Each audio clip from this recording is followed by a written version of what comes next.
Chicken sandwich பண்ண போகிறோம். இன்றைக்கி நம்ம ரெசிபி சூப்பரான ரெசிபி பாருங்கள். 20 கிலோ அடுப்பில் வச்சுருக்கிறேன். அடுப்பில் வந்து ஃப்ரீ ஹீட் ஆகிக்கிட்டுருக்கு. ஃப்ரீ ஹீட் ஆகிடுச்சு. சிக்கனை வந்து சுத்தம் பண்ணியிருக்கேன். சிக்கன் வந்து உங்களுக்கு எவ்வளோ தேவையோ அவ்வளோ போட்டுக்கரலாம்.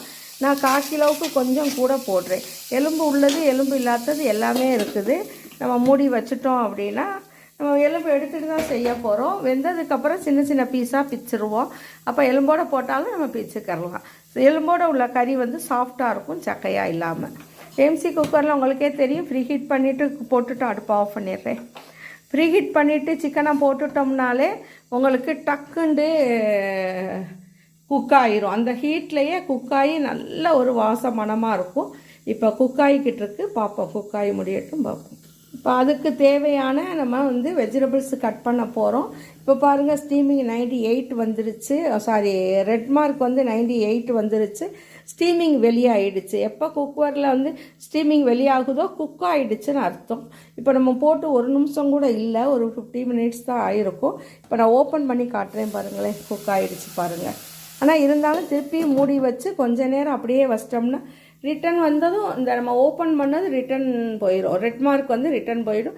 மறுபடியும் ஹீட்டாகவும் ஃபுல்லாகிடும். இன்னும் ஒரு 3-4 நிமிஷம் அப்படியே இருந்து தண்ணி இல்லாமல் சுருளை கிண்ணதுக்கப்புறம் ஆற வச்சு நம்ம கட் பண்ணிவிட்டு தாளிப்போம் சாண்ட்விச்சுக்கு. பாருங்கள், ஓப்பன் பண்ணுறேன். நல்லா தண்ணி கிடக்கு. இப்போ நம்ம அடுப்பை ஃபுல்லில் வச்சுக்கலாம். தண்ணி நம்ம ஊற்றலை, அந்த வெறும் இது போட்டது தான். அதில் உள்ள தண்ணி எண்ணெய் அப்படியே விடும் பாருங்களேன். அதில் உள்ள கொழுப்பு இது நல்லா சுண்டை நம்ம வந்து வடிக்கக்கூடாது. நல்லா வத்துற அளவுக்கு வச்சுட்டு நம்ம எடுத்துகிட்டு ஆற வச்சு எலும்பு இல்லாமல் பிச்சதுக்கப்புறம் நம்ம தாலி கையில் காட்டுறேன். அது வரைக்கும் நம்ம கட் பண்ண வேண்டியதை கட் பண்ணி ரெடி பண்ணுவோம். பாருங்கள், நல்லா தண்ணி வச்சிருச்சு. நான் இப்போ அடுப்பை ஆஃப் பண்ணிட்டேன். இப்போ நம்ம வந்து வேறு ஒரு தட்டில் மாற்றிட்டு ஆற வச்சதுக்கப்புறம் ஆறுனதுக்கப்புறம் பார்ப்போம்.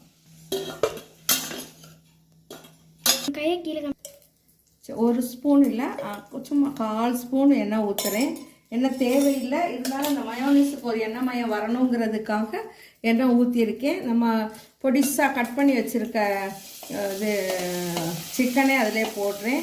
அதே மாதிரி பார்த்திங்கன்னா கொடை மிளகா ஒரு 1/2 இது, ஒரு மிளகா போடாமல் சின்ன மிளகாயில் பாதி போட்டிருக்கோம். எல்லாத்தையும் அடுப்பை சிம்மில் வச்சுக்கிட்டு ஒரு வதக்கணும். கரண்டி எடுத்துள்ளது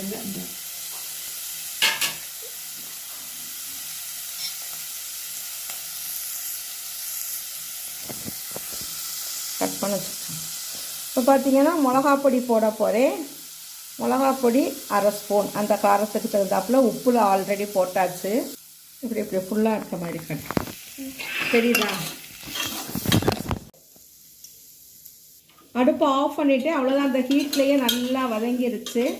இப்போ கொஞ்சம் நம்ம ஆறுனதுக்கப்புறம் காரணோண்டு இல்லை, இப்போ நம்ம தான் கொஞ்சம் சாஸ் சேர்த்துட்றோம். போதுமானது. அதே மாதிரி மயோனீஸு ஒரு 3 ஸ்பூன் அளவு, பெரிய ஸ்பூனில் 3 ஸ்பூனு.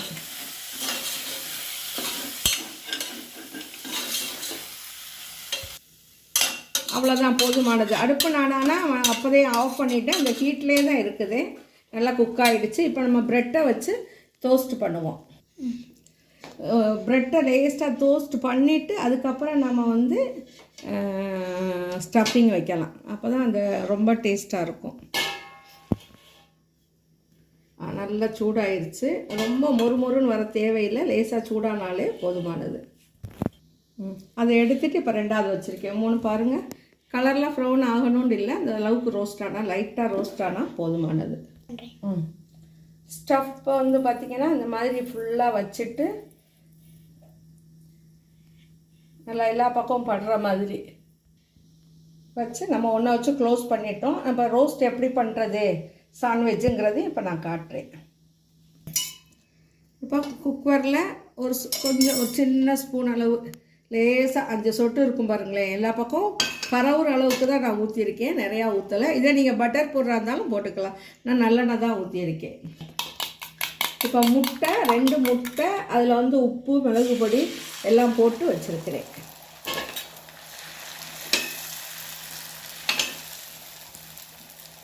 அவ்வளோதாங்க. அப்படியே ஒன்று எடுத்து நான் வச்சிடுறேன். வச்சுட்டு இதை அப்படியே தூக்கி விட்டுட்டு அந்த பன்னுக்கு மேலேயே நம்ம இன்னும் கொஞ்சம் முட்டை ஊற்றிடணும். ஊற்றிட்டு திருப்பி போட்டுடணும். அப்போ தான் ஃபுல்லாக கவர் ஆகும்.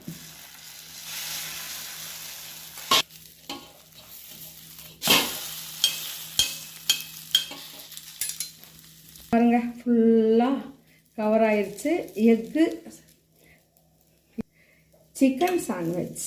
என்ன சிக்கன் சாண்ட்விச் தான் இந்த எக்கை போட்டு அந்த ப்ரெட்டை கவர் பண்ணால் தான் அது ரொம்ப பார்க்க அட்ராக்டாக ரொம்ப அருமையாக டேஸ்ட்டாக இருக்கும். அல்லா பாருங்கள், ரொம்ப சூப்பராக அருமையாக வந்திருக்கு. அடுத்த ஊற்றிட்டு உங்களுக்கு இதை நான் காட்டுறேன் பிச்சு. அடுத்து அதே இதை வந்து ஆம்லேட் போடாமல் வச்சுருக்கிறேன். ஆனால் கட் பண்ண இப்போ பாருங்கள், மொத்தத்தையும் நான் அதுக்கு மேலே ஊற்றிட்டு அப்படியே திருப்புறேன். நான்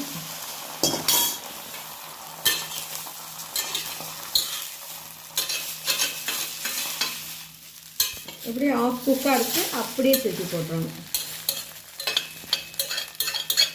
இதே கலக்கி ஆம்லேட்னு சொல்லலாம்.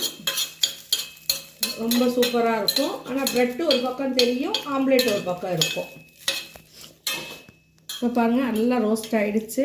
நீங்கள் வேணுனாலும் ரெண்டாவது கொஞ்சம் நெய் போட்டுக்கலாம். போடாமே பண்ணுறா இருந்தாலும் பண்ணிக்கலாம். ஈஸியாக ஒட்டாது, பிடிக்காது. இது வந்து சிக்கன் கலக்கி சாண்ட்விச். பாருங்கள், அது எண்ணெய் ஊற்றாதனால அந்த கலர் இல்லாமல் இது ஒரு டிஃப்ரெண்ட் கலராக இருக்குது. பாருங்கள், எண்ணெய் ஊற்றினா அது ஒரு மாதிரி ப்ரௌன் கலரில் வந்துடும். ஓகே, போதுமானது. இப்போ எடுக்கிறேன். இப்போ பாருங்கள், ஃபஸ்ட்டு போட்டது